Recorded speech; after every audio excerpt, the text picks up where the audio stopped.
Nagsimula ng pumwesto ang mga tindera ng paputok sa bayan ng Calasiao. Itinalaga ang tapat ng plaza bilang pwesto ng mga 8 negosyante na nabigyan ng permit upang magtinda ng paputok. Ayon kay BFP Calasiao Senior Fire Inspector 3 Robert Solara, nakapag-comply ang mga ito sa kanilang tanggapan ng mga kinakailangan dokumento sa kanilang pagbebenta. Ayon pa kay Solar, mahalaga na mayroon umanong firefighting equipment sa mga ito tulad na lamang ng fire extinguisher, nakaimbag na tubig, gayon din ang buhangin at nakaposting no smoking at no testing signages. Ang hawak lang namin sa paputok is yung storage and handling. Nag-umpisa na sila, nag-start na rin kaming umikot para inspeksyonan sila kasama yung mga PNP. Tignan natin yung mga requirements nila doon. Unang-una, dapat may nakapaskil doon na no smoking, no testing.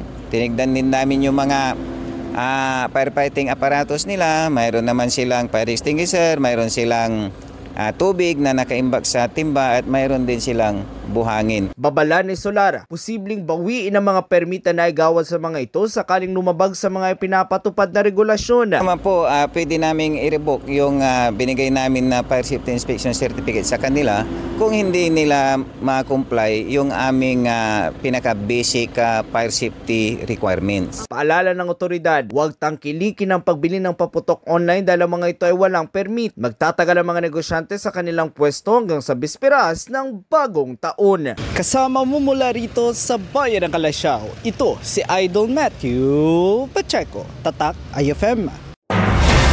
IFM News. IFM News. IFM News.